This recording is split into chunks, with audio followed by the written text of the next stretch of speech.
अपने पराये। राधिका की आंखें बार बार भर आ रही थीं आज। अपनी भीगी आंखों को बार बार आंचल से पोंछ रही थी। आज उसकी बेटी नंदा की विदाई जो थी, विदा के बाद तो आंखों से सैलाब उमड़ ही पड़ा था। उसके पति वीरेन का कुछ साल पहले ही स्वर्गवास हो गया था। आज उसे एहसास हो रहा था कि कैसे अपने पराये हो गए और पराये ने अपना समझकर उसे सहारा दिया। तभी सुधा, उसकी सहेली, उससे कहती है, राधिका, अपने आप को संभालो, अब तो बिटिया भी चली गई, अपना ध्यान तो तुम्हें ही रखना होगा, कल सारे लोग चले जाएंगे। सुधा, तुमने आज नंदा की शादी की पूरी जिम्मेदारी न उठाई होती तो मेरी बिटिया कुंवारी ही रह गई होती। राधिका उसके गले लगती है और रोती है। सुधा उसको चुप कराते हुए, राधिका, सब हो गया ना, अब क्यों रो रही हो? सुधा, पिछले 10 सालों से मैंने और मेरी बेटी ने जो तकलीफें उठाई है उसका शायद तुम्हें अंदाजा भी नहीं है। मैं नंदा के सामने तुमसे कुछ नहीं कह पाई। जब मैं 12 साल पहले विदेश गई थी तब तो तुम लोगों के पास काफी धन दौलत थी। नंदा के पापा की फैक्ट्री और कई शोरूम थे।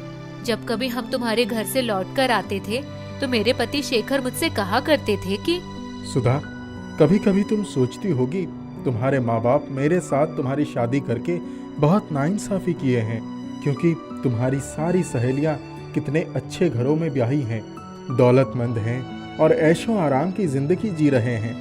एक तरफ तुम हो कि मेरे साथ साधारण सी जिंदगी जीने को मजबूर हो। आप ऐसा क्यों सोचते हैं? आपको अपने भाग्य से सब कुछ मिलता है। हमारी किस्मत में जो है मुझे उससे कोई शिकायत नहीं है। उन्होंने हीरे जैसा जीवन साथी मेरे लिए खोजा, मैं इसी बात में खुश हूँ। वो तो चांस की बात थी कि शेखर की कंपनी ने उनकी मेहनत और ईमानदारी देखकर उन्हें विदेश भेज दिया, पर तुमने तो मुझे कभी कुछ नहीं बताया। अगर उस दिन तुम्हारे साथ उस दुकान पर मुलाकात न होती तो। सुधा, सब किस्मत का फेर है। तुमको पता तो है कि सब कुछ साझे का था। हमारे ससुराल में ससुर जी की ही चलती थी। एक दिन बाबूजी ने किसी बात पर उन दोनों भाइयों को बहुत बुरा भला कहा। तब बड़े भैया ने कहा, बाबूजी, हम लोग अलग रहना चाहते हैं, हमारे हिस्से की संपत्ति हमें दे दीजिए। अरे, तुम्हारे मुंह से ऐसी बात निकली कैसे? तुम्हें क्या लगता है कि ये सारी दौलत तुम लोगों की मेहनत का नतीजा है? मैं किसी को फूटी कौड़ी भी नहीं दूंगा। दोनों भाई बहुत चालाक थे। उन्होंने पहले से ही बाबूजी की संपत्ति के दस्तावेजों पर हस्ताक्षर करवा रखे थे। जाओ, रहो सब अकेले। मैं सिर्फ वीरेन को ही अपनी संपत्ति का अधिकारी बनाऊंगा। उस भरे पूरे परिवार में वीरेन के दम पर पूरा काम धंधा चल रहा था।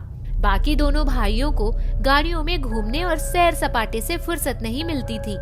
कभी कभार फैक्ट्री या शोरूम पर रौब झाड़ने पहुंच जाते थे। वीरेन इतने व्यस्त थे कि उन्हें कुछ भी संदेह नहीं हुआ। जब सारा काम धंधा वीरेन ही देख रहा है, तभी तुम लोग ऐश कर रहे हो। जाओ, सब अलग अलग हो जाओ। सिर्फ वीरेन ही मेरा सब कुछ संभालने के लिए काफी है। उन्होंने तुरंत सबका हिस्सा अलग कर दिया, परंतु बाबूजी को जब दोनों भाइयों की चालाकी का पता चला तब इतना धक्का लगा कि वो अधिक दिन तक चल नहीं पाए। अम्मा तो पहले ही गुजर गई थी। बाबूजी की 13वीं के दिन दोनों भाइयों ने हमारे घर से हमें निकाल दिया। उन्होंने बड़ी चालाकी से फैक्ट्री और सारे शोरूम सिर्फ उन दोनों भाइयों के नाम करवा लिए। इस घर पर हमारा अधिकार है। बड़े आए, बाबूजी की चमचागिरी करते रहते थे ना। जब तक बाबूजी थे तब तक हम कुछ नहीं बोल सकते थे। हम हमारे ही परिवार द्वारा ठगे गए। वो तो वीरेन ने हिम्मत नहीं हारी। उन्होंने पुराने मित्रों की सलाह से एक फैक्ट्री में नौकरी कर ली, जिससे हमारा काम चलता रहा।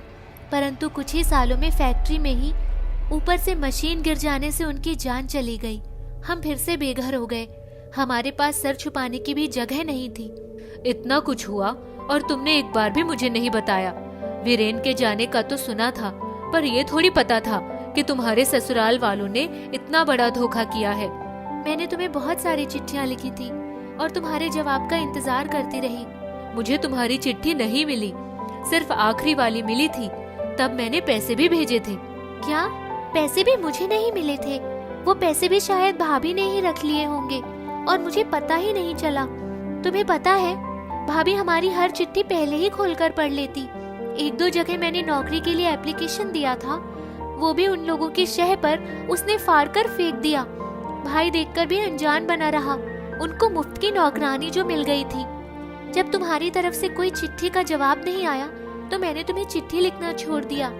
ऐसे समय में सिर्फ माँ ने ही मुझे सहारा दिया। भाभी तो हमारे आने से ही हमेशा नाराज रहती थी। ये वही भाभी थी जो पहले मेरे मायके जाने पर हथेली पर बिठाकर रखती थी। तुम्हारा लॉकर, पैसे वो सब तो रहे होंगे ना तुम्हारे पास। भाभी ने कुछ नहीं छोड़ा। मेरे और नंदा के खाने और नंदा की पढ़ाई के खर्चों के बहाने सब कुछ हथिया लिया उन्होंने।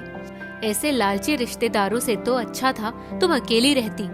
मैंने माँ से कहा था, पर माँ ने कहा, बेटी अपने तो अपने ही होते हैं। अभी तेरी उम्र ही क्या है, कम से कम यहाँ एक छत तो है सर के ऊपर। फिर तेरा भाई भी तो है। मैं माँ की बातों में आकर वहाँ से निकल ही नहीं पाई। मुझे तो अपने जेवर और नकदी के गुम होने का पता ही तब चला जब नंदा को किसी कंपटीशन में बैठने के लिए पैसे चाहिए थे। मैंने जब माँ की अलमारी में चाबी ढूंढी तो गायब थी। मैंने जब माँ से पूछा, कौन ले जाएगा चाबी? भाभी से पूछो। भाभी से पूछा, तुम्हें लगता है मैंने कोई धर्मशाला खोल रखी है जो सबको खिलाऊं भी पढ़ाऊं भी? सारे पैसे खर्च हो गए और जेवर तो घर की मरम्मत में ही बिक गए।